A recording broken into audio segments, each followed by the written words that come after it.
할렐루야. 새롭고 상길되신 주님의 이름을 찬양합니다. 우리 놀라우신 주님 앞에 우리 감사와 찬양과 영광과 존귀 큰 박수 올려드리겠습니다. 아름다우신 주님, 영화로우신 주님, 존귀하신 우리 하나님을 높여 찬양합니다. 우리의 예배를 통해 주님 영광을 받아 주시옵소서. 네, 우리 하나님의 놀라운 은혜 가운데 한 몸이래 우리 포도의 성도들 한번 바라보시면서요. 오늘 이 시간 영상으로 함께 예배하는 흩어져 있는 우리 글로벌 포도 식구들을 향해서도 우리 한번 따뜻한 사랑과 격려와 축복의 박수를 서로에게 보내도록 하겠습니다. 주님의 놀라우신 은혜가 우리 모두에게 있게 되기를 축복합니다. 할렐루야. 사랑하는 여러분, 성령 충만하십시오. 말씀 충만하십시오. 오늘 이 예배가 우리의 인생의 바른 목적, 바른 동기, 바른 방법으로 우리 부르심의 길을 완성하는 새로운 은혜의 시작이 있게 되기를 축복합니다. 자, 우리 옆에 사람과 이렇게 한번 축복하며 인사하셨으면 좋겠는데요. 부르심의 목적의 삶을 정렬시키십시오. 이렇게 한번 축복하시겠어요? 부르심의 목적의 삶을 정렬시키십시오. 오늘 그 영적인 얼라이먼트가 정말 주님 앞에 교정되어지는, 정렬되어지는 귀한 은혜가 있게 되기를 주님의 이름으로 축복합니다. 여러분이 항해의 법칙을 보면 우리 인생의 여정에 빗대어 생각해 볼 만한 것들이 참 많이 있습니다. 우리의 인생을, 또 믿음의 여정을 항해에 비유하곤 하죠. 흥미로운 것 중에 하나가 이 항해와 항공에서 흔히 사용하는 1in60 룰에 따르면요. 진행 방향이 1도 어긋난 상태로 60해리를 이동할 때마다 옆으로 1해리씩 벗어나게 되는데요. 영국 사우샘프턴에서 뉴욕을 향해 출항한 배가 있다라고 한번 생각해 보세요.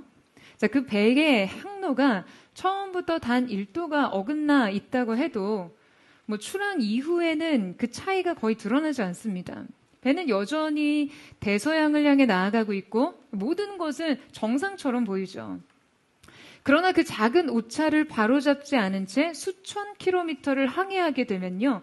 배는 마침내 뉴욕에서 60마일 이상, 약 100km 가까이 벗어난 곳에 이르게 됩니다. 뉴욕에 도착할 수 없게 되는 거죠. 처음에는 눈에 보이지 않을 만큼 작은 각도의 차이가 시간이 흐르고 거리가 누적되면서 완전히 다른 도착점을 만들어내는 것이죠. 그러므로 중요한 것은 얼마나 빨리 가느냐가 아닙니다. 얼마나 열심히 가느냐도 아니에요. 가장 먼저 물어야 할 것은 내가 목적지를 향해 정확히 정렬되어 있는가 하는 것입니다.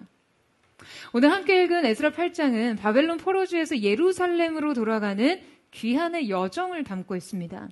약속의 성취를 향한 믿음의 여정이었죠. 오늘 본문의 에스라는 백성들을 이끌고 예루살렘으로 향하는 이 여정 속에서 그 목적에 부합한 영적 정렬의 정수를 보여줍니다.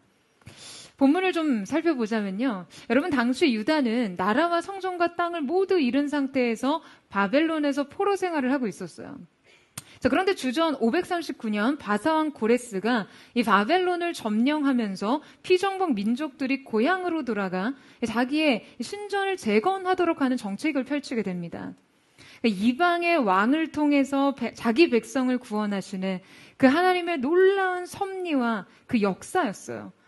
이때 유다의 귀환은요, 3단계로 이루어지는데 스룹바벨을 통한 1차 귀환, 그 다음 오늘 본문의 에스라를 통한 2차 귀환, 그 후 마지막 느헤미야를 통한 3차 귀환이 이루어지죠. 오늘 본문은 바벨론을 떠나 예루살렘으로 이동하던 2차 귀환 행렬이 예루살렘에 복귀하는 과정을 그린 말씀입니다. 자, 이때 에스라는 거대한 사명을 품고요. 민족을 거느려 예루살렘으로 돌아가야 했어요. 그러니까 언약의 성취와 회복에 대한 꿈을 품고서 말이죠. 에스라 2차 귀환자는 실제 성인 남성은 한 1,500명 정도였는데요. 이 대열은 당연히 성인 남성뿐만 아니라 영유아와 노인들을 포함한 거대한 민족의 대이동이었죠. 자, 그러니까 어린 자녀들과 노인들, 여성들을 포함한다라고 한다면 5,000에서 6,000명 정도의 무리가 형성되었을 거라고 분석합니다. 게다가 수십 년을 지낸 포로지에서 그냥 이제 완전히 자기 거처로 옮기는 상황이니 수많은 가축을 비롯해 각종 생활의 짐들이 여러분 또 얼마나 많았겠어요. 더욱이 놀라운 것은 성경의 기록을 보면 그들이 성전 재건을 위한 막대한 양의 각종 은금과 성물을 옮겼다라고 하거든요. 그러니까 여러분 생각하실 때 아니 대체 포로 시기에 이런 귀중품들이 어디에서 났냐라고 생각하실 수 있는데요. 당시 고레스 왕에 의해서 수립된 그 페르시아 정책에는요. 피정복민들이 귀환해서 자신들의 신에게 제사를 드릴 수 있도록 돕는 재정 지원이 포함되어 있었습니다.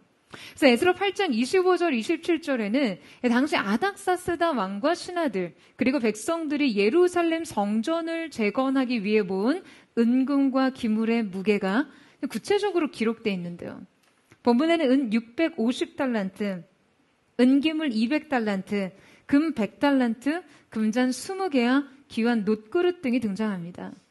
자, 그러니까 이것들을요, 이제 무게로 환산을 한다고 한다면 수십 톤에 이르는 엄청난 규모의 귀중품들이었던 것이죠. 그러니까 이런 세속 권력의 법과 정책, 통치자의 결정을 통해서도 하나님께서는 자신의 약속을 성취하시고 그분의 나라를 회복하시기 위한 도구가 되게 하시는 하나님의 역사의 방식이 너무나 놀랍죠.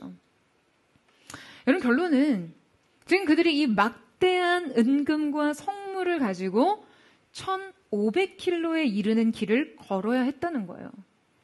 더욱이 이들은 무장한 군대의 이동과 행렬이 아니라 노약자, 여성, 어린아이까지 포함된 가족 단위의 공동체였기 때문에 이동 속도가 매우 더뎠겠죠. 그러니까 이 길의 주변에 도적대나 유목 부족들에게 무방비로 노출되어 있었고요. 그러니까 여러분 이 일이 지금 얼마나 위험한 과정이었겠습니까? 여러분 이 행렬은요. 전투를 위해 조직된 군대가 아니었잖아요. 군대에게 위험이 닥치면 어떻게 하면 되나요? 즉시 무기를 들고 즉각 대형을 갖추어 방어를 형성하죠.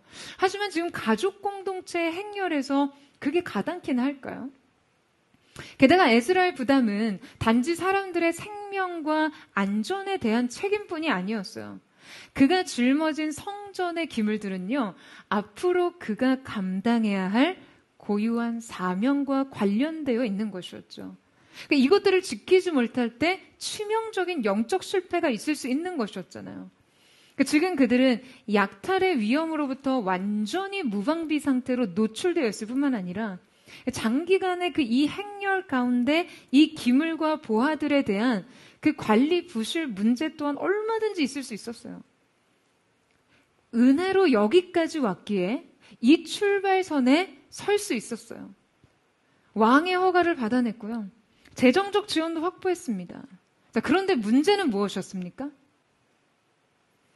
여기까지 인도하신 하나님의 은혜가 있다고 해서 과연 앞으로 이 여정에서 모든 일이 다 잘 될 것이라는 낙관과 긍정을 할 수 있겠냐라는 거죠.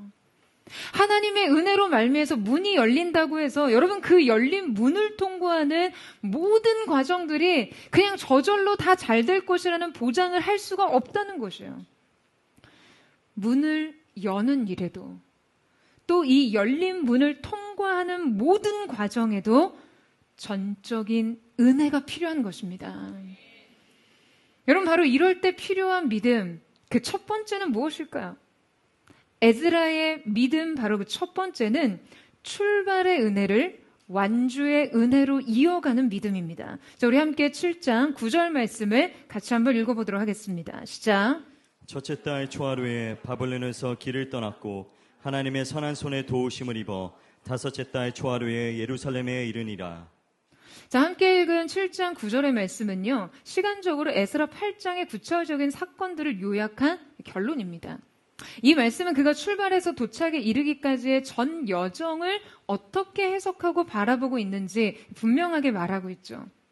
그는 자신이 예루살렘에 도착할 것을 어떤 자신의 지도력이나 치밀한 준비의 결과라고 말하지 않습니다. 왕의 호의와 순적한 과정 때문도 아니었어요. 그는 이 모든 과정을 한 문장으로 고백합니다. 바로 하나님의 선한 손에 도우심을 입어. 여러분 여기서 선한 손을 이 히브리어 야드토바라는 단어는요. 하나님께서 인생 가운데 친히 개입하시는 권능과 보호를 뜻하는데요. 자, 본문에서 에스라는 이것을 선한 손이라고 표현합니다. 이때 사용된 선한의 표현은 토바라는 단어로 창세기 1장에서 하나님이 세상을 창조하시고 보시기에 심히 좋았다라고 말씀하셨던 그 토부라고 하셨을 때의 단어입니다. 여기서 중요한 것은요, 하나님의 이 권능과 보호가 강한 손이 아니라 선한 손으로 묘사된 것이라는 점인데요. 출애굽 때 홍해를 가르시는 하나님의 손에 대한 묘사는요, 하자카, 이 강한 손으로 표현되어 있습니다. 그러니까 강하다는 것은 능력에 대한 표현이지만 선하다는 것은 그 능력이 추구하는 방향에 대한 표현이죠.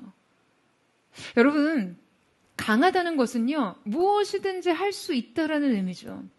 그런데 문제는 힘은 강하지만 선하지 않는 경우가 있습니다. 그러니까 무엇이든지 할 수 있는데 여러분, 선하지 않다면 얼마나 두려운 존재가 될까요? 그런데 하나님께서는 어떠시다는 거예요? 하나님의 그 강함을 선을 위해 사용하시는 선하신 분이시라는 거예요. 여러분, 에스라에게 하나님의 손은 강하실 뿐만 아니라 선한 손이었어요. 그는 하나님께서 자신들을 예루살렘까지 데려가실 능력이 있다는 것만 믿은 것이 아닙니다. 그 능력이 인생들을 목적에 따라 그냥 함부로 다루거나 파괴하거나 강제하는 힘이 아니라 그 능력이 그분의 백성에게 하신 언약을 지키시고 그 백성을 살리고 회복하시는데 선하게 사용된다라는 것을 믿었어요. 하나님의 손은 강하시기 때문에 길을 여시지만요, 그분은 선하시기 때문에 아무 길로나 힘을 동원해서 끌고 가지 않으십니다. 그분의 손은 강하시기 때문에 우리의 삶에 개입하시지만 선하시기 때문에 우리를 강제하시지 않는다는 거예요. 하나님의 이 선하신 손길은 그의 시작부터 끝까지 모든 여정을 이끌어 주셨어요. 여러분, 우리의 삶 속에서도요, 바로 이 은혜가 필요합니다. 하나님의 선한 손에 도우신 말이죠. 여러분, 앞서 읽은 말씀에 의하면 그들은 이 바벨론의 첫째 달 초하루에 출발했고요, 다섯째 달 초하루에 도착했습니다. 그러니까 출발과 도착 사이에 약 넉 달의 시간이 있죠. 그러니까 이 기록되지 않는 시간들 틈틈이 그들에게는요, 수많은 순간들이 존재했을 거예요. 연약한 사람들의 걸음이 더뎌지고 행렬의 속도가 느려지고 물을 구하며 성물을 지키고 매복하는 자들을 경계해야 하는 그런 순간들 말이에요. 바로 이러한 순간순간 필요한 절대적인 은혜는 무엇이었을까요? 그리고 그때마다 이 순간을 지탱해준 은혜는 무엇이었을까요? 출발 이후 반복되던 사막 한가운데서 눈에 띄는 변화가 없는 길, 여전히 존재하는 위험들, 그리고 이 여정 속에 지쳐가는 사람들 속에는 여러분, 그들을 살피시고 인도하시고 돌보신 이 선하신 하나님의 성품과 도우심의 손길이 있었습니다. 바로 그 출발의 은혜가 완주의 은혜가 될 수 있던 이유 말이에요. 여러분, 여러분의 삶에도 이 은혜를 붙잡으시기를 축복합니다. 여러분, 인생이 출발을 할 수 있다고 다가 아니잖아요. 도착을 해야 되잖아요. 입학했으면 졸업해야죠. 입사했으면 생존 경쟁에서 살아남아야죠. 결혼을 했으면 살아내야 하고요. 애를 낳으면 잘 키워야죠. 여러분, 세상은 시작이 다가 아닌 일이 너무 많아요. 시작을 했으면 잘 해내야지, 끝을 봐야 의미가 있는 일투성이죠.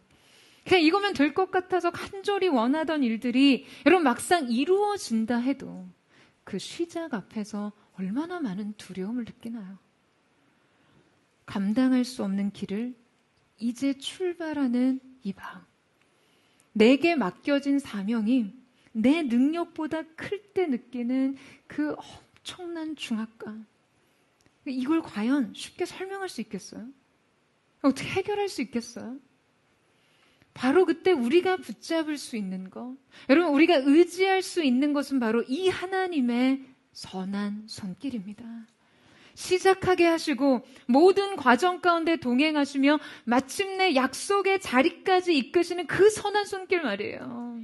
사랑하는 여러분, 우리 안에 착한 일을 시작하신 이가 그리스도 예수의 날까지 이루실 그 선하신 손길을 사모하며 힘써 의지하시기를 예수님의 이름으로 축원합니다. 여러분, 이제 이 귀한 행렬이 출발하기 전 지금 에스라에게서 발견되는 그의 믿음과 결단이 무엇이었는지를 살펴보고자 하는데요. 자, 그 두 번째 믿음은 진행 그 자체보다 목적을 위한 본질을 지키는 믿음입니다. 자, 우리 15절 말씀을 같이 한번 읽어보도록 하겠습니다. 시작. 내가 무리를 아하와로 흐르는 강가에 모으고 거기서 3일 동안 장막에 머물며 백성과 제사장들을 살핀즉 그 중에 레위 사람이 한 사람도 없는지라. 자, 여러분, 지금 에스라는 이미 귀한 준비를 다 마친 상태죠.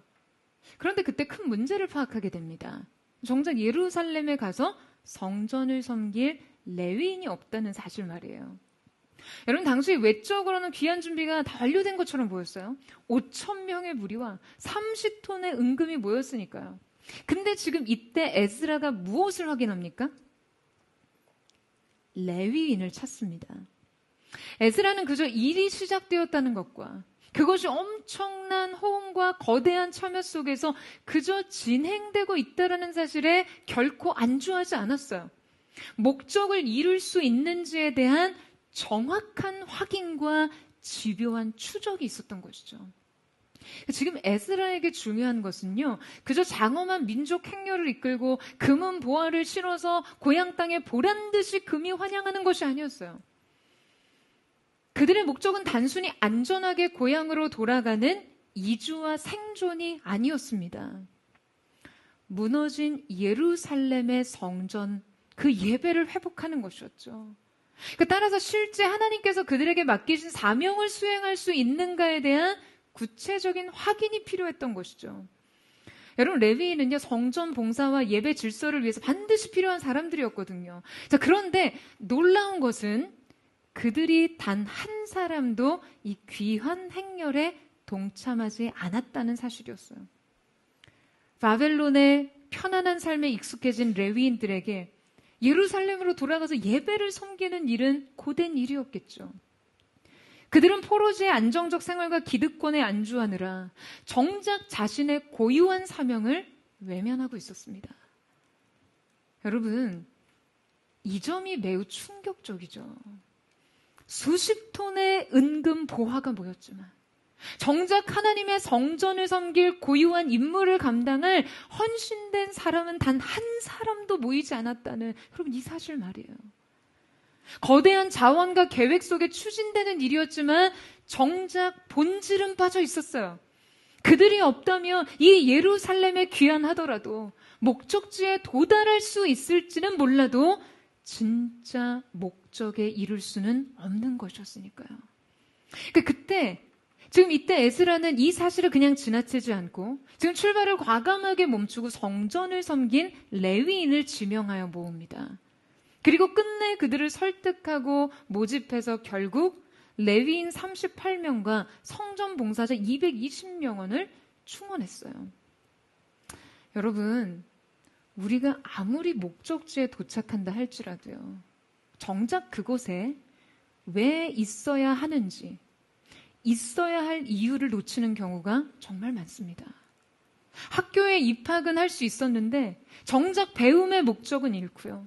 직장에 들어갔는데 부르심을 잃을 수 있고요. 결혼은 했는데 정작 사랑하진 않아요. 교회에 모이면서도 예배와 기도는 빈약합니다. 여러분, 믿음은요, 무조건 앞으로 나아가는 추진력만을 의미하지 않습니다. 이러한 동력은 때로 본질이 빈약할 때 매우 공허한 힘이 될 수 있거든요. 여러분, 본질을 채우셔야 합니다. 여러분, 아멘이세요? 여러분, 제가 이제 사역 계획서를 받을 일이 많잖아요. 그런데 누군가의 계획서를 받는 입장이 되다 보면요, 대개 이 계획이 어떤 목적을 위해 수립되었는지가 훤히 보입니다. 이 계획서가 진짜 이 목적을 이루기 위한 정확한 이해와 실제적 고민을 반영한 것인지, 아니면 계획서를 내야 해서 보고형 계획을 수립하고 늘어놓은 것인지 말이죠. 말하자면 계획서를 내는 것 자체가 목적이 되었다는 거죠. 여러분, 때로 어떤 일의 성격상 목적을 정확하게 이해했을 때요, 오히려 실제 할 수 있는 일이 굉장히 미비할 때가 있어요. 그럼 그럴 때는요, 거짓 없이 그 일만 정확히 하면 됩니다. 그것이 얼마나 이 목적을 이루기 위한 정확한 대처인지를 설득하면서요. 그런데 이제 보여주기식의 일을 할 때는요, 계획이 장황해집니다.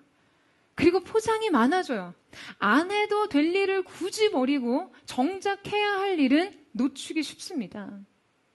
여러분, 우리가 하나님 앞에서 우리의 사명을 이루고 사는 일도요, 절대 장황할 필요가 없습니다. 정확하면 돼요. 여러분, 인생에서 여러 가지 활동을 이렇게 늘리다 보면요, 뭔가 내가 많은 일을 하는 것 같고 나의 영향력과 삶의 반경이 확장되는 느낌이 들 수 있죠. 제가 냉정하게 말씀드리자면 여러분, 그런 건 다 느낌뿐일 수 있어요. 많은 일을 하면서 정작 진짜 해야 할 일에 초점이 흐려지는 일일 수 있다는 것을 늘 기억하셔야 됩니다. 인생에 있어서 정말 중요한 것은요, 여러분이 꼭 해야 하는 일을 잘하는 것입니다. 5,000명의 사람들과 30톤의 보화가 이 행렬에 모였다고 해서, 여러분, 그렇다고 해서 목적을 이룰 수 있는 것은 아닙니다. 사랑하는 여러분, 외형과 형식에 휩쓸려 가지 마시고요, 정확하게 핵심을 카운트하세요. 여러분, 아멘이세요? 여러분의 인생 속에 주요한 본질을 잃어버리지 마시기를 주님의 이름으로 축원합니다. 하나님 앞에서의 영적 핵심을 지키며 사세요. 여러분, 정신 차리는 은혜가 있게 되기를 주님의 이름으로 축원합니다. 에스라에게 돋보이는 믿음 세 번째는 책임을 의탁으로 전환하는 믿음입니다. 자, 우리 21절 말씀을 같이 한번 읽겠습니다. 시작.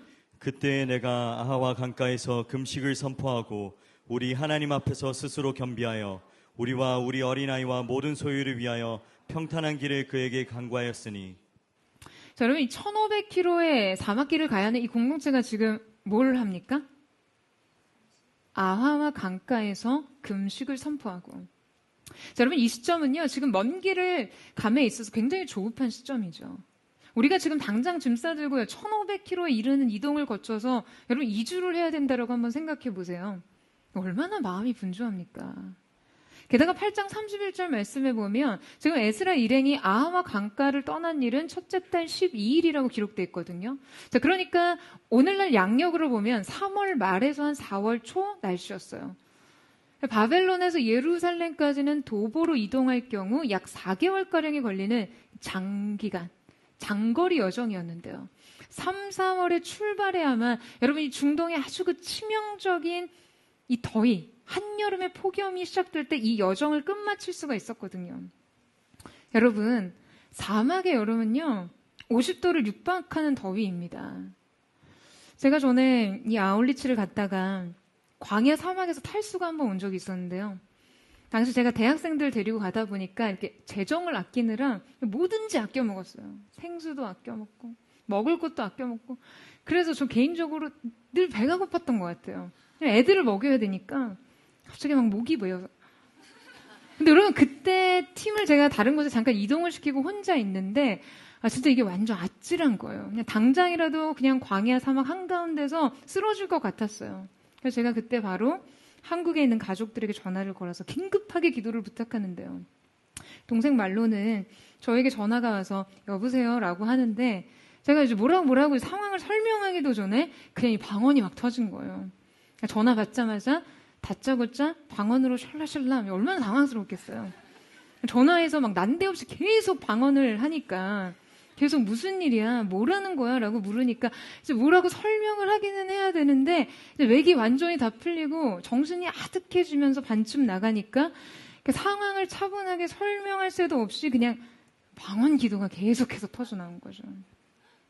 그러니까 여러분, 사막에서 탈수와 열사병을 만나면요, 자칫 어린아이와 노인들은 그냥 사막 한가운데서 떼죽음을 당할 수 있는 굉장히 치명적인 상황에 맞닥뜨리게 됩니다. 게다가 그들이 멈춰서 이 행렬을 늦춘다면요, 사막의 유목 부족이나 도적대들에게 그들을 공격할 만한 시간과 정보를 제공하는 것과 같죠. 따라서 출발이 지연된다라는 것은 매우 위험하고 부담이 되는 행동이었어요. 그런데 지금 1500km 이 사막 이동을 앞에 두고 에스라는 과감하게 사흘을 머물며 진영을 정비하고 하나님 앞에 겸비하며 금식을 합니다. 자, 이때 겸비하여라고 표현된 것은요, 히브리 원문으로 보면 스스로를 완전히 낮추다, 꺾다, 자신을 낮추어 하나님께 온전히 복종시키다라는 강렬한 의미인데요. 그러니까 하나님 앞에서 자신의 무능과 의존성을 철저하게 인정한다는 의미죠. 그러면 이때의 금식은요, 어떤 인간적인 결의를 다지고 자신감을 고양시키는 그런 행위가 아니었습니다. 이 기도는 그저 무력의 표현이었죠. 인간의 자원과 능력만으로는 결코 이 길을 감당할 수 없음을 고백하고 있는 것이에요. 여러분, 인간은요, 자신에게 맡겨진 책임이 클 때 모든 상황을 자신이 지키고 통제해야 한다는 그 부담과 어떤 굉장한 압박을 가지기 쉽습니다. 그래서 자꾸 자신을 크게 만들어야 한다라고 생각해요. 더 강해져야 하고, 더 확신에 차 있어야 하고, 강한 자신감을 가지고 최대한 많은 자원을 끌어 모아야 한다라고 생각하죠. 여러분, 그런데 인생에서는요, 책임져야 할 것은 많지만 실제 자신이 지켜낼 수 있는 것은 그리 많지 않아요. 여러분, 우리가 우리 자신을 제 아무리 강하게 한다 할지라도 말이에요, 이럴 때 진짜 자신의 책임을 직면하고 감당하는 것은요, 여러분, 이 부담과 이 두려움을 내면 안에 꽁꽁 숨기지 않고 이것을 기도로 의탁하는 것이죠. 그리고 자신을 강화하기 이전에 하나님 앞에 먼저 자신을 철저히 낮춰야 하는 것이에요. 여러분, 바로 이 영적 태도는 오직 한 가지 행위를 통해서만 표현됩니다. 그것이 바로 기도예요. 여러분, 우리의 인생의 책임의 무게를 의탁으로 전환하는 유일한 방법은 기도뿐입니다. 여러분, 그들은 함께 금식하며 지금 무엇을 간구하고 있습니까? 우리와 우리 어린아이와 모든 소유를 위하여 평탄한 길을 그에게 간구하였으니. 자, 그런데 여기에서 이제 말하는 평탄한 길로 번역된 이 샤르라는 단어는요, 원문 그대로 문자적으로 번역하면 평탄한 길보다는 바른 길, 곧은 길, 하나님의 뜻과 목적에 합당하게 도달하는 길을 의미합니다. 자, 그러니까 지금 이때의 두려움과 책임에 앞서 여러분, 에스라가 기도했던 것은요, 단지 어떤 평탄한 여정만이 아니었다는 거예요. 그저 약탈이 없고 사고 없이 무사하게 예루살렘에 도착하는 것을 구한 것이 아니었어요. 그들이 이 여정을 통해 하나님께서 부여하신 사명을 완수하는 것을 위해 기도했던 것이죠. 여러분, 우리의 삶에는요, 목적지가 정해졌다고 그 과정이 모두 합리화될 수 없는 일들이 너무나 많습니다. 그냥 뭐로 가도 서울만 가면 된다가 절대 안 통하는 것이 신앙생활이에요. 목적지가 예루살렘이라고 해서 모든 길이 정당화될 수 없고요. 목적이 성전의 재건이라고 해도 여러분, 그 과정에 거룩이 보장되는 것이 아니라는 거죠. 우리가 하나님이 우리에게 맡기신 사명과 목적을 이룸에 있어서 여러분, 이 모든 과정마저도 하나님을 온전히 따를 수 있도록 우리는 계속해서 기도해야 하는 것입니다. 할렐루야. 여러분, 이 사실에 동의하세요? 여러분뿐만 아니라 에스라의 기도 속에는요, 매우 구체적인 대상들이 포함되어 있죠. 우리 자신, 우리의 어린아이, 그리고 우리의 모든 소유. 여러분, 그는 이 행렬의 가장 연약한 존재, 가장 통제불능의 존재, 스스로 위험에 대처할 수도 빠르게 이동할 수 없던 존재에 대한 그 부담감이 있었어요. 그러니까 자기가 책임져야 할 이 존재들, 재정, 건강, 재산, 물건, 현실의 모든 책임을 다 출발에 앞서 하나님의 통치 아래 모았습니다. 그리고 이 모든 것을 기도 속에 하나님께 의탁하는 것이죠. 여러분, 이 무거운 책임을요, 자신이 쥐고 통제하려고 하면 이것은 곧장 어떤 중압감과 두려움이 되죠. 하지만 기도 속에서 하나님 앞에 의탁하는 순간, 여러분, 그때부터 이 모든 것은 하나님의 관리 영역이 됩니다. 여러분, 맡기지 않는 물건은 책임지지 않습니다라는 말이 있죠. 제가 어느 장소에서든 이 문구를 볼 때마다 그냥 저절로 아멘이 튀어나옵니다. 여러분, 이 말은요, 맡기면 책임져 준다라는 의미예요. 하나님께 우리의 삶을 의탁하면요, 주님께서 책임져 주십니다. 여러분, 아멘이세요? 여러분, 우리는 충성하면 되지 전능할 필요는 없어요. 우리에게 요구되는 것은 순종이지 성공이 아닙니다. 여러분 앞에 주어진 모든 책임을 하나님의 통치 아래 모으세요. 여러분, 기도로 그것을 주님께 맡기십시오. 책임져 주시도록 의탁하세요. 여러분, 저는 오늘 이 참된 의탁의 자유와 평안이 저와 여러분 우리 모두에게 있게 되기를 주님의 이름으로 축원합니다. 마지막으로 함께 살펴볼 에스라의 목적에 정렬된 믿음은 가능한 삶이 아니라 합당한 삶을 선택하는 믿음입니다. 자, 우리 22절 말씀을 같이 한번 읽겠습니다. 시작. 이는 우리가 전에 왕에게 아뢰기를 우리 하나님의 손은 자기를 찾는 모든 자에게 선을 베푸시고 자기를 배반하는 모든 자에게는 권능과 진노를 내리신다 하였으므로 길에서 적군을 막고 우리를 도울 보병과 마병을 왕에게 구하기를 부끄러워하였습니다. 자, 함께 읽은 이 본문의 내용은 우리가 역사적 전후 맥락을 조금 파악해야 이해할 수 있는 부분의 내용인데요. 자, 당시 페르시아 제국의 관례상 왕에게 두터운 신임과 지원을 받았던 이 에스라의 경우는요, 국가적 사업을 국비나 보물을 수송할 때 왕에게 호위 군대를 요청해서 동행시킬 수가 있었습니다. 자, 그러니까 지금 에스라가 이 귀한 행렬의 여러 가지 위험 요소를 감안해 아닥사스 왕에게 무엇을 요청할 수 있었던 거예요? 왕의 군대와 마병의 보호를 충분히 요청할 수 있었던 것이죠. 자, 그런데 이때 에스라는 왕에게 군대를 요청하기 부끄러워했다라고 고백합니다. 여러분, 지금 이 문제는요, 왕에게 군대를 요청하는 것이 죄가 된다는 그런 의미가 아니에요. 성경은 인간적인 수단과 공적인 보호를 부정하거나 죄악시하는 게 아니거든요. 여러분, 실제 훗날 느헤미야는 왕이 제공한 군대의 호의를 받아 예루살렘에 갑니다. 그런데 지금 에스라는 왜 이것을 부끄러워하고 있다라고 이야기하고 있는 것일까요? 그리고 왜 끝내 왕에게 군대의 지원을 요청하지 않은 채 그냥 모든 리스크를 짊어지고 이 귀환을 강행한 것일까요? 에스라가 누릴 수 있었던 혜택을 이용하자면요, 굳이 이 많은 위험과 부담을 감수할 필요가 없었거든요. 하지만 그는 끝내 왕에게 보병과 마병의 호위 군대를 요청하지 않았습니다. 이 당연한 권리를 요구하지 않아요. 여러분, 왜 에스라는 이 무모한 선택으로 책임과 위험을 감수하려고 하는 것일까요? 에스라는 앞서 왕 앞에서 하나님의 선하심과 능력에 대한 고백을 했다고 하죠. 여러분, 그는 자신이 왕 앞에서 하나님을 그렇게 고백했음에도 정작 실제 위기 앞에서 하나님보다 왕의 군대를 의지하는 것처럼 보이는 데에 부담을 느꼈어요. 자신의 이 신앙 고백과 자신의 실제 삶에 존재하는 간극과 불일치에 대한 부담 말이죠. 그는 이 간극에 대해 거룩한 수치심을 느꼈습니다. 앞서 말씀드렸듯이 사실상 여러분, 이것은 죄의 문제는 아니거든요. 하지만 우리 믿음은 우리의 말이 실제 삶으로 증명되어야 하는 데까지 가야 하거든요. 여러분, 동의하세요? 내가 말한 대로 살 수 있는지, 때로 우리의 인생의 그 시험대가 놓이는 것이죠.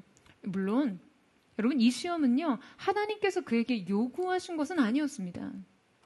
그 스스로 부담을 지고 이 믿음을 증명하는 것을 선택한 것이에요.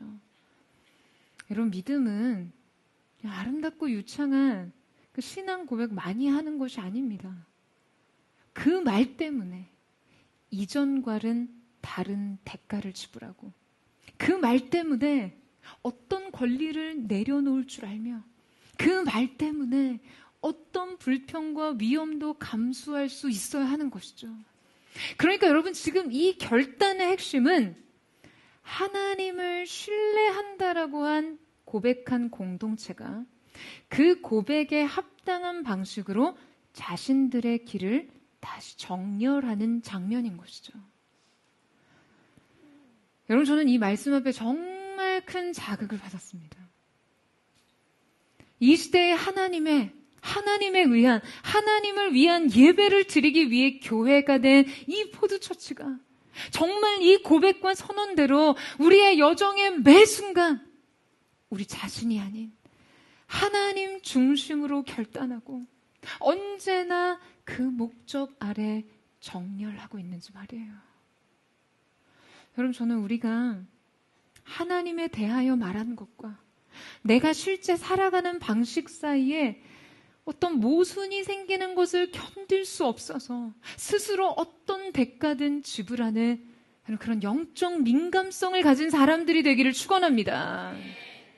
최근에 두 번째 책 믿음이 넘어진 자리 북토크가 있었는데요.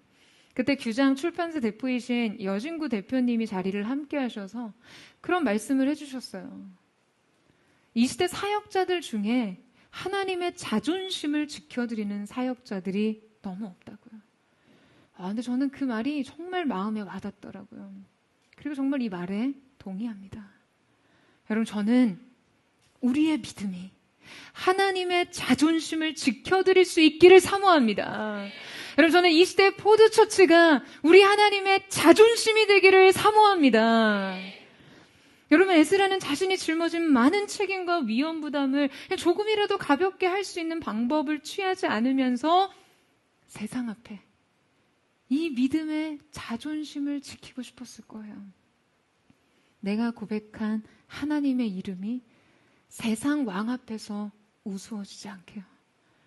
하나님의 권세와 능력이 세상 권력의 호위대보다 더 초라하지 않게요.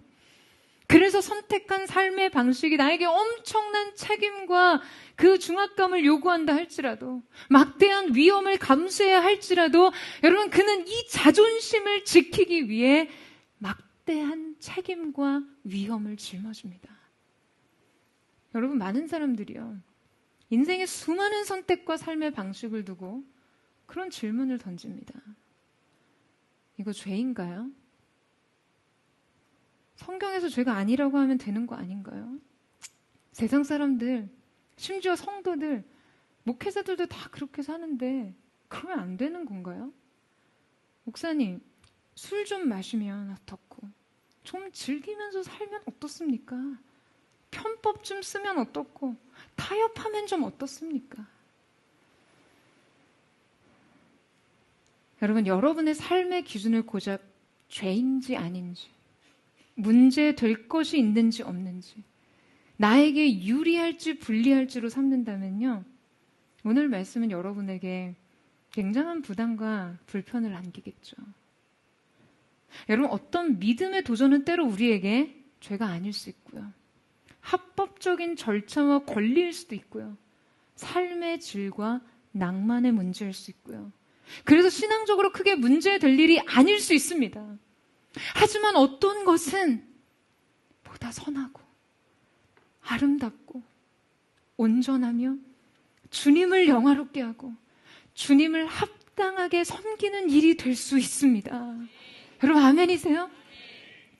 여러분, 하나님의 말씀은, 그리고 우리의 믿음은요, 단지 우리를 이 땅에서 적당히 잘 살고 바르게 하고 형통하게 하고 편안하게 살아가는, 여러분, 그런 방법론과 처수의 술, 그런 것이 아닙니다. 신앙은요, 나에게 단지 도덕적이고 윤리적인 삶을 요구하는 것이 아니에요. 우리의 믿음의 삶이란 내가 누구를 위해 살아야 하는지부터 결정하는 것이에요. 그리스도를 믿고 그분을 위해 살기로 고백했다면 내 삶은 그분을 위해 정렬되어야 하는 것이죠. 독일의 신학자 디트리히 이 보네퍼의 삶에 대해 여러분 잘 아시는 분들 계실 거라고 생각하는데요. 보네퍼 목사님 20세기 최고의 신학자 중 한 사람이었습니다. 당시 2차 세계대전으로 인해 세계와 조국은 그냥 극도의 혼란을 경험하고 있었지만요. 그는 굳이 이 국가적 운명을 개인의 삶에 끌어들이지 않아도 될 만한 학문적인 성취와 미래가 보장되어 있었어요. 히틀러의 나치 정권이 독일을 장악하고 있을 때 때마침 보네퍼는 이 미국의 유니온 신학교에서 초빙을 받게 됩니다. 그러니까 어쩌면 인생에 주어진 결정적 기회와 은혜일 수 있죠. 그런데 보네퍼는 뉴욕에 도착한 지 불과 몇 주 만에 자신에게 합당하게 주어진 모든 안정과 보장된 삶을 뒤로하고 광기 어린 전쟁터였던 독일 고국 땅으로 돌아가는 배에 오릅니다. 독일은 히틀러에게 충성하지 않는 자들에게는 체포와 징집, 죽음의 땅이었어요. 그런데 그가 뉴욕을 떠나 고국으로 향하는 길에 스승인 라인홀드 니버에게 남긴 편지의 내용은 이렇습니다. 내가 만약 이 시련의 때에 내 동족들과 함께 고난받지 않는다면 나는 전쟁이 끝난 후 고국의 신앙을 재건하는 일에 참여할 권리가 없을 것입니다. 여러분, 그가 미국에 남는 건 죄가 아니죠. 그는 미국에서도 하나님의 나라와 복음을 위해 얼마든지 의미 있고 가치 있는 일을 할 수 있었습니다. 어쩌면 그가 안전을 포기하고 고국으로 돌아가는 것은요, 불필요한 희생이 될지도 모를 일이에요. 하지만 그는 정당한 혜택과 권리를 포기하고 독일로 돌아갑니다. 그가 미국에 남는 것은 죄는 아니었어요. 불신앙도 아니었어요. 고국으로 돌아가라는 하나님의 강권적인 명령에 불순종하는 것도 아니었습니다. 그리스도인의 회개와 책임, 값비싼 제자도를 가르쳤던 사람이 값싼 안전 속에 머물 수 없던 여러분 그 신앙의 부담 때문이었죠. 히틀러의 광기에 함몰되던 그 도덕적 분별력을 잃어버린 고국 교회를 보며 그는 무언가를 회복하기 위해서 자신이 투신해야 한다라고 느꼈습니다. 그리고 그는 그 제자의 삶의 명예를 위해 그리고 보다 더 깊은 특권과 권리를 누리기 위해 모든 안전을 포기하고 더 나은 삶을 선택한 것이에요. 그리고 결국 그는 나치 저항 운동에 참여하다 게슈타포에 체포되었고요. 1945년 4월 9일 세계대전이 끝나기 불과 몇 주 전에 39의 나이로 처형됩니다. 여러분, 저는 그의 선택을 모든 그리스도인들이 따라야 할 공식이라고 말하는 것이 아니에요. 때로 우리의 삶이 가장 안전하고 현명한 선택을 지혜롭게 강구해야 될 때도 있어요. 가장 공리적이고 합리적인 방식을 선택하는 것이 요구되는 순간이 있습니다. 하나님을 위해 불확실성과 위험을 선택하고 안전된 보장된 삶을 포기하는 것이 지금 믿음의 삶이라고 가르치는 것이 결코 아니에요. 위험한 길은 언제나 더 거룩한 길은 아니고 안전한 길이 언제나 비겁한 길은 아닙니다. 때로 우리는 괜한 위험을 감수하는 것을 자기 의로움과 정의감이라고 생각하는 정의감을 삼는 신앙에 도취되기도 합니다. 어리석은 일이죠. 여러분, 그의 선택이 지금 하나님 앞에 아름답고 성도들에게 본이 되었던 이유는요, 자신이 그동안 고백한 그 복음에 자신의 삶을 일치시키려 했기 때문입니다. 여러분, 오늘 말씀에서 에스라 역시 자신이 고백한 하나님을 위해 그분의 권위와 자존심이 세상 앞에서 우스워지지 않도록 자신의 모든 권리를 내려놨던 거예요. 선하신 하나님의 손길이 나와 함께 하신다면 세상 왕의 권력의 그 군대의 호위보다 하늘의 군대의 호위가 더 안전함을 고백하는 믿음을 보여주는 거죠. 그는 그 위험과 책임을 짊어진 채 아하와 강가에 엎드렸습니다. 이 온전한 부복과 의탁으로 시작된 여러분 이 행렬이 마침내 어떻게 되었습니까? 자, 우리 31절 말씀을 같이 한번 읽겠습니다. 시작. 첫째 달 12일에 우리가 아하와 강을 떠나 예루살렘으로 갈새 우리 하나님의 손이 우리를 도우사 대적과 길에 매복한 자의 손에서 건지신지라. 여러분, 마침내 그들은 예루살렘에 도착합니다. 5,000명의 무방비 상태의 노약자 대열, 하루에 고작 10km 남짓밖에 이동하지 못하는 느린 행렬, 폭염이 쏟아지는 4개월간의 사막길, 그리고 본문은 그들이 예루살렘에 이르러 사흘을 머든 뒤 나흘째 되는 날 하나님의 성전에서 은과 금과 모든 기물을 다시 달았다라고 기록해요. 여러분, 왜 성경은 이 장면을 이렇게 구체적으로 기록했을까요? 그들은 출발할 때 달았던 것을 도착한 뒤 다시 달았습니다. 출발할 때 계수했던 것을 도착한 뒤 다시 계수했어요. 그리고 성경은 말하죠. 모든 것을 다 계수하고 달아보고 그 무게의 총량을 그때에 기록하였느니라. 여러분, 맡겨진 것이 목적지까지 보존되었다는 의미입니다. 단 1g의 손실도 없이, 단 한 사람의 낙오도 없이 그들은 목적지 그리고 목적에 도달한 것이죠. 최근 포스처치는 6-9 기도 운동을 선언하며 온 성도들이 15분씩 작정하여 우리의 고유한 사명을 위해, 교회를 위해 기도하는 시간을 구별하고 있습니다. 여러분, 저는 이 기도의 작정이, 이 엎드림이 아하와 강가에서 금식을 선언한 이 행렬의 영적 결단과 같기를 간절히 사모합니다. 이 시대 예배 부흥과 재건을 위해 부름받은 다윗의 행렬이요, 하나님께서 우리에게 맡기신 것을 끝까지 온전하게 보존하고 그 목적하신 부르심의 자리에 도달하기까지를, 그 놀라운 완성이 있기를 사모합니다. 어떠한 손실도 없이, 단 한 사람의 낙오도 없이 본질을 지켜내는 힘으로 하나님의 부르심의 목적에 도달하기를, 마침내 이 시대 무너진 성전을 재건하며 다시금 하나님의 영광을 아름답게 드러나는 역사의 완성이 이루어지기를 주님의 이름으로 축원합니다. 사랑하는 여러분, 이 행렬 속에서 여러분의 걸음걸음을 주님 손에, 그 선하신 손에 의탁하고 시작부터 끝까지 그 모든 과정이 하나님 보시기에 합당한 거룩한 마음, 순전한 사랑의 고백이 될 수 있도록 그렇게 하나님 앞에 드려지는 저와 여러분 되시기를 주님의 이름으로 축원합니다. 우리 함께 기도하며 찬양하며 주님 앞으로 나아가기를 원합니다. 사랑하는 주님, 이 시대 다윗의 행렬로 부름받은 우리가 시작부터 그 완성의 때까지 우리 중심의 본질을 잃어버리지 않고 영적인 핵심을 놓치지 않고 주님의 선하신 손길의 도우심을 구하며 마침내 새 예루살렘, 하나님께서 우리를 부르시고 목적하신 부르심의 사명의 자리에 도달하기를 원합니다.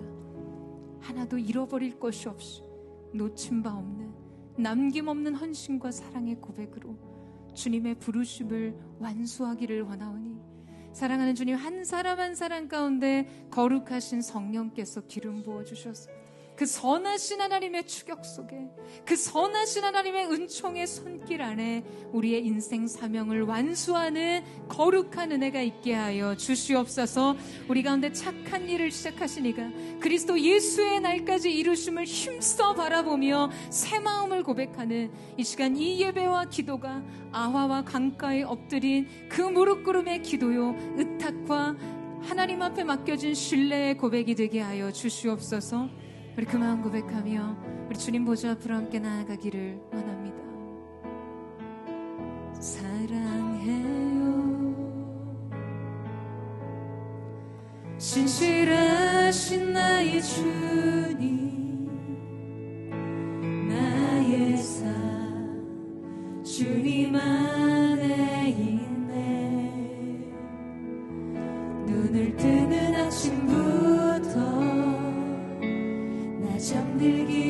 잠들기까지 선한 선하신 주를 노래하리.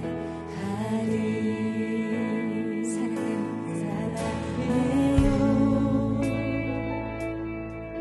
나를 인도하신 주님, 고난 중에도 나와 함께 하셨네.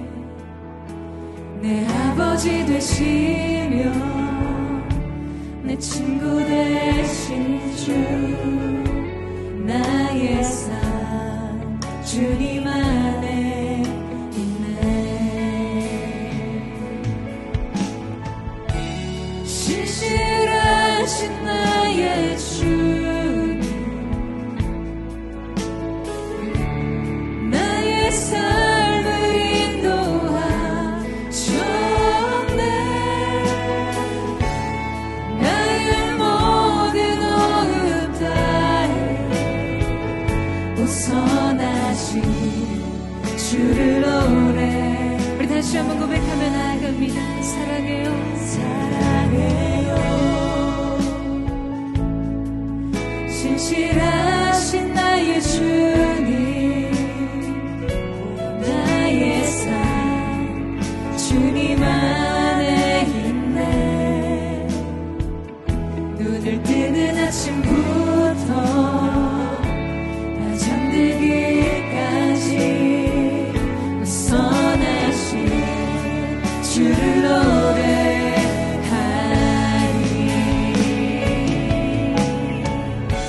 신실하신 나의 주, 나의 삶을 인도하셨네. 나의 모든 어둠 따에 선하신 주를 노래하리.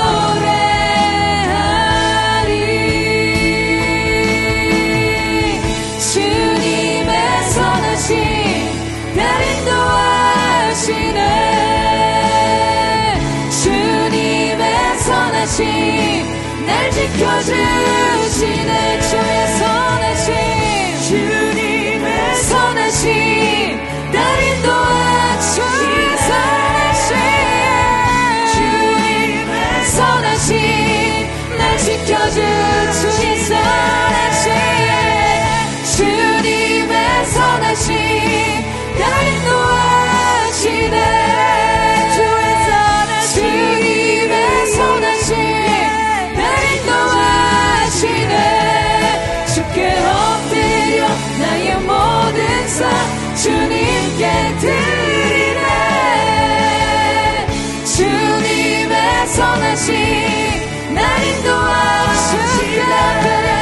주께 엎드려 나의 모든 삶 주님께 드리네. 주님의 선하심 날 인도하시네.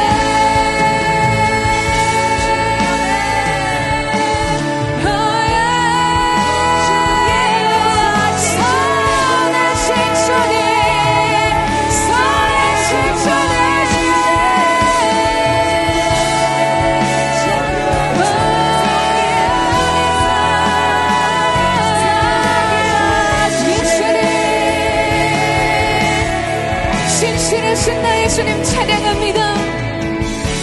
신실하신 나의 주님, 나의 삶을 인도하셨네.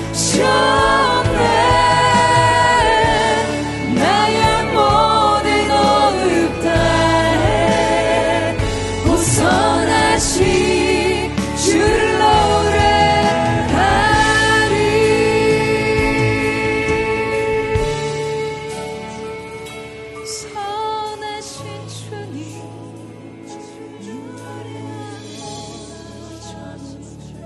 사랑하는 여러분, 우리의 삶이 안전할 수 있는 이유는 우리를 사랑하시는 주님이 선하신 분이시기 때문입니다.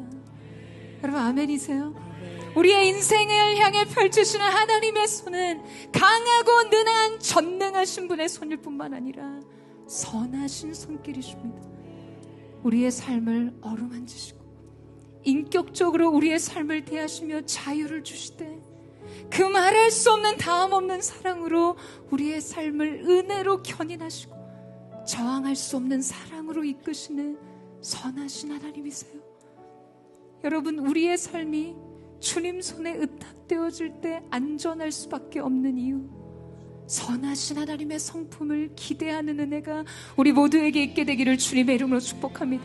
그럼에도 불구하고 여러분, 우리의 삶 속에 그 선하신 아버지 안에 우리의 삶을 의탁하는 것이 왜 그토록 어렵나요?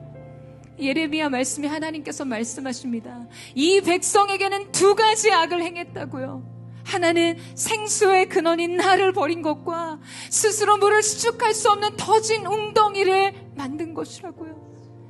우리의 생수의 근원 되신 하나님께 우리의 삶을 의탁하면 가장 좋은 선하신 하나님의 은혜의 공급이 우리에게 있음에도 불구하고 우리는 그 하나님으로부터 뒤돌아 스스로 물을 저축할 수 없는 터진 웅덩이에 우리 자신의 소유, 우리 자신의 미래, 우리가 원하는 욕망하는 세상의 삶을 끊임없이 수축하고자 그 끝은 터진 웅덩이의 절망뿐입니다. 사랑하는 여러분, 생수의 근원 되신 선하신 주님을 바라보세요. 우리의 시작부터 끝까지 그 선하신 하나님의 은혜의 손길에 우리의 삶이 들어가도록 의탁하는 은혜가 있게 되기를 축복합니다. 여러분의 삶을 하나님께 맡기세요. 여러분의 인생의 모든 무거운 책임과 미래의 두려움, 완수해야 될 모든 사명을 하나님의 통치 아래 모으고 주께 의탁하는 자에게 주신 평안과 기쁨과 은혜의 공급을 누리기를 예수님의 이름으로 축원합니다. 우리 그 하나님을 바라보며 우리의 삶을 의탁하며 주여 세 번 부르짖고 기도하겠습니다. 주여, 주여, 주여. 예수님, 선하신 하나님의 손에 우리의 삶을 의탁하기를 원합니다. 맡기라, 너의 길을 맡기라. 그리하면 저가 이루시고 너의 빛을 정오의 빛같이 하시리라. 주님, 우리가 주를 의뢰하며 나아갑니다. 주를 기뻐하라. 그리하면 저가 내 마음의 소원을 이루어 주시리로다. 인생의 소망, 인생의 소원, 꿈과 비전과 사명을 우리의 최선의 노력으로 이루는 것이 아니 여호와께 맡기며 여호와를 기뻐하며 주 앞에 의탁하는 삶으로 만군의 여호와의 열심히 일을 이루심을 보게 하여 주시옵소서. 우리가 주님 앞에 나아가기를 원합니다. 예수님 찾아주셔서 어루만져 주시고 성령의 새 기름을 부어 주시옵소서. 예수님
만물이 주님을 바라볼까?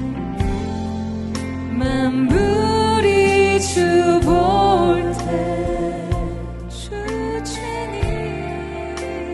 주진이 채워주시네. 다 갚을 수 없는 그 신의 은혜.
예수를 우리에게 내어시까지 우리를 사랑하신 그 사랑에 우리의 인생을 의탁하며 나아가기를 원합니다.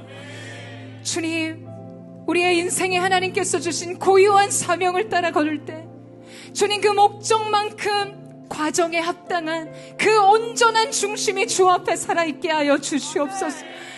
예루살렘을 향해 있다고 해서 그 과정의 모든 것을 압류할 수 없음을 고백합니다. 성전을 재건한다고 해서 그 과정의 거룩이 보장되는 것은 아님을 고백합니다.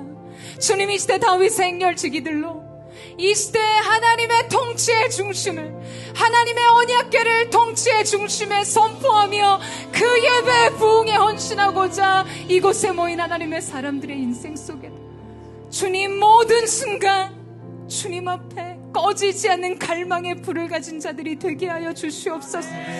주님 그 사랑의 불을 주 앞에 드리는 자들이 되게 하여 주시옵소서.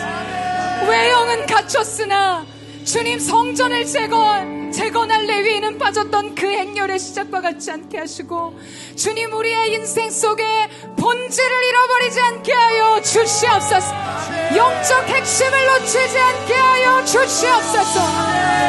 사랑하는 여러분 예배는 하고 있지만 하나님을 향한 순전한 사랑의 첫사랑, 그 중심의 순전한 열망, 그 하나님의 얼굴을 향한 타는 목마름은 잃어버리지 않으셨나요? 은금과 모든 호응 속에, 기대와 박수 속에 사명의 여정은 시작됐으나 그 과정 속에 마음을 잃어버리지는 않았습니까? 진정 하나님의 목적을 목적되도록 완성시킬 수 있는 그 중심, 주님이 과정에 합당한 중심이 주 앞에 드려지게 하여 주시옵소서. 우리의 모든 걸음에 주님 주인 되어 주시옵소서.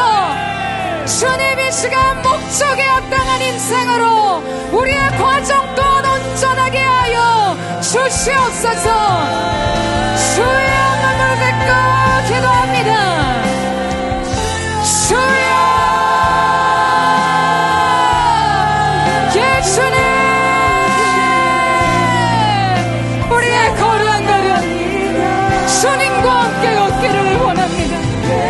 중심의 갈망을 잃어버리지 않는 자들로 주님 목적이 선하고 어렵다 해도 그 모든 과정을 합류할 수 없음을 매 순간, 매번의 예배, 매번의 삶의 현장 속에서 치열한 믿음의 싸움의 승리가 주 앞에 드려지게 하여 주옵소서.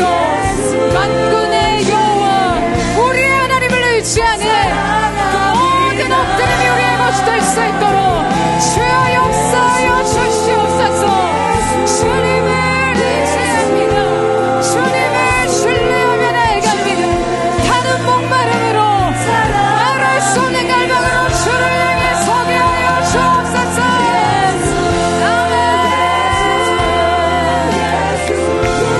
예수 주님을 사랑합니다. 예수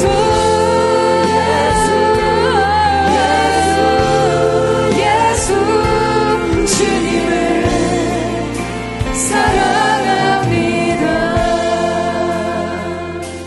주님을 사랑하는 기쁨을, 즐거움을 빼앗기지 않게 하소서.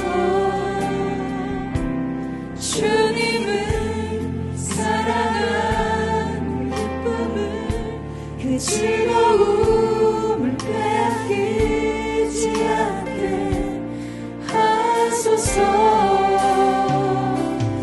예수, 예수, 예수, 예수 주님을 사랑합니다. 예수, 예수, 예수, 예수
주님을 사랑한 그 기쁨을 그 즐거움을 빼앗기지 않게 하소서. 사랑하는 주님, 하나님을 위한 보드처치. 주님, 이 시대 하나님께서 픽업하시고 이 시대의 다윗의 행렬로 불러오신 하나님의 사람들이 오늘 이 자리에 있습니다.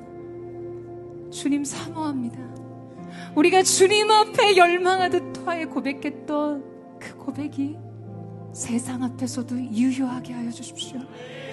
우리 주님의 자존심을 세워드리는 거룩한 행렬, 이 시대 하나님의 자존심이 되어드릴 수 있는 다윗과 같은 예배자들이 일어서게 하여 주시옵소서. 사랑하는 여러분, 저는 갈망해요. 하나님이 명령하신 것에 순종하는 삶 너무나 귀합니다. 하나님 보시기에 선한 삶 귀합니다. 그러나 저는 하나님이 우리에게 말씀하시지 않았어도 우리 안에 자원하는 넘치는 사랑 때문에 주님 앞에 드리기를 갈망하는 그 열망이 우리 안에 꺼지지 않는 불이 되기를 원합니다. 여러분, 하나님께서 다윗의 장막의 예배가 초라하다고, 내 임재를 담기에는 너무나 부족하다라고 말씀하신 적이 없었어요. 그러나 하나님을 향한 사랑의 다윗의 심령 속에 불붙듯 일어난 열망은요, 나는 백향목 궁에 거하는데 나의 하나님은 천막에 계시는도다. 그 하나님을 향한 성전을 지어드리길 원하는 열망을 고백합니다. 너는 아니라고 말씀하신 하나님 앞에서도요, 내가 누리는 영광, 내가 드릴 수 있는 성취가 아니더라도 다음 세대 솔로몬을 위해서라도 그 성전의 재료를 예비했던 다윗처럼, 여러분, 저는 사랑하는 포도처치, 사랑하는 포도의 성도들의 하나님을 향한 사랑의 열망, 주님 앞에 드릴 수 있는 믿음의 순도는 이러한 것이 되기를 원해요. 말씀하는 것에 순종하는 삶을 넘어서서 자원하는 사랑으로 주 앞에 헌신할 수 있는 삶, 가능한 삶을 넘어서 전부를 내어드릴 수 있는 삶, 주님, 그것이 포도의 성도들, 포도 처치의 영적 행보가 되게 하여 주시옵소서. 그리스도를 아는 지식이 내게 가장 고상함을 고백하네 거룩한 사랑의 예배자들이 일어서게 하여 주시옵소서. 이 시대 포도 처치가 주의 자존심이 되어드리기를 원합니다. 우리 그 마음 들이며 주여 세 번 부르짖고 동성으로 기도하겠습니다. 주여, 주여, 주여. 주님, 내가 여기 있습니다. 주님의 재단 위에 제가 있습니다. 연약하고 부족할지라도 주님을 향해 꺼지지 않는 열망으로 그 사랑의 목마름으로 서게 하여 주옵소서.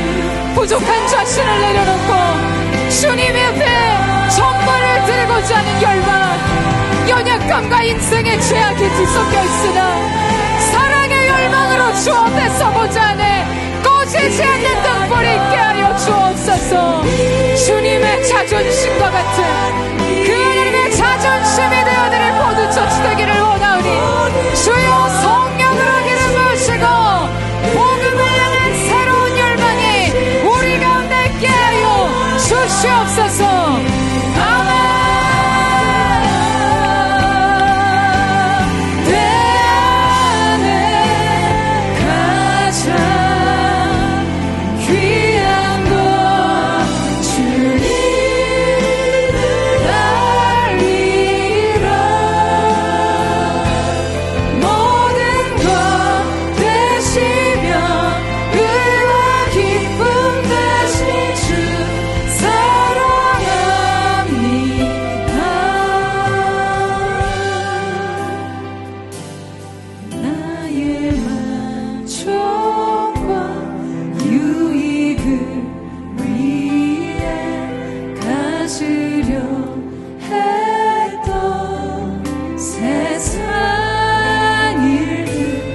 이제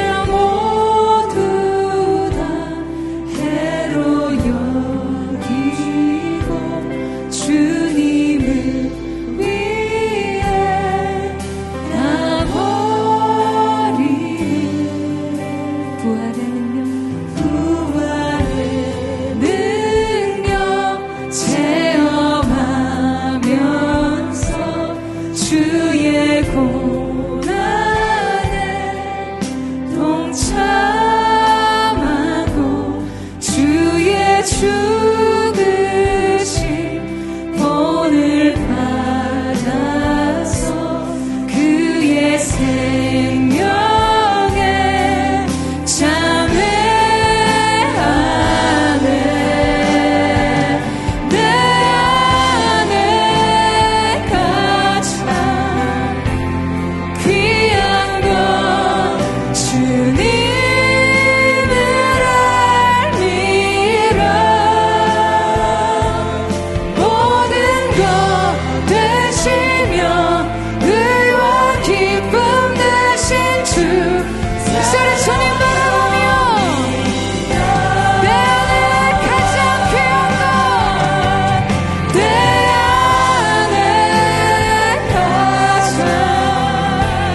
귀한 것 주님을 알미라. 모든 것 되시며 의와 모든 것 되시며 의와 기쁨 모든 것 되시며 의와 기쁨 되신 주 사랑합니다.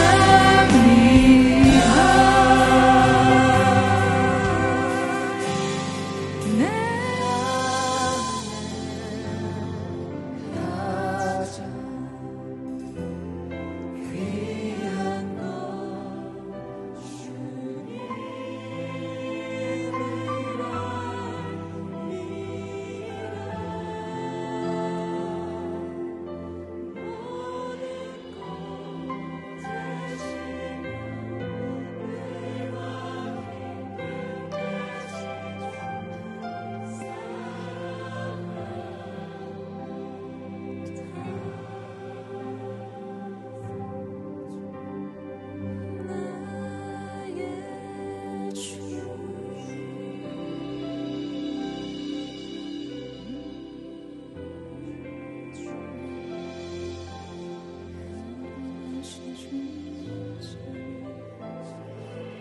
사랑하는 주님, 이 고백과 우리의 삶이 하나가 되어 주의 영광을 드러내는 횃불이 되기를 원합니다.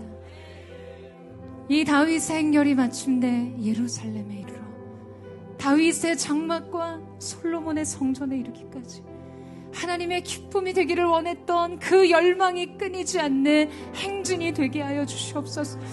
주님이 모든 과정이 어떠한 낭비도 없이 어떠한 것도 잃어버릴 것 없이 본질을 지키며 주님의 영광을 완성하는 그 부르심의 사명을 완성하는 거룩한 행렬이 되게 하여 주시옵소서. 여호와의 선한 손길이 우리와 함께 하심을 믿습니다. 그 선하신 주님의 이름을 찬양합니다. 높고 영광스러운 주님의 이름을 찬송하며 감사드리며 살아계신 예수님의 이름으로 기도드립니다. 아멘. 아멘.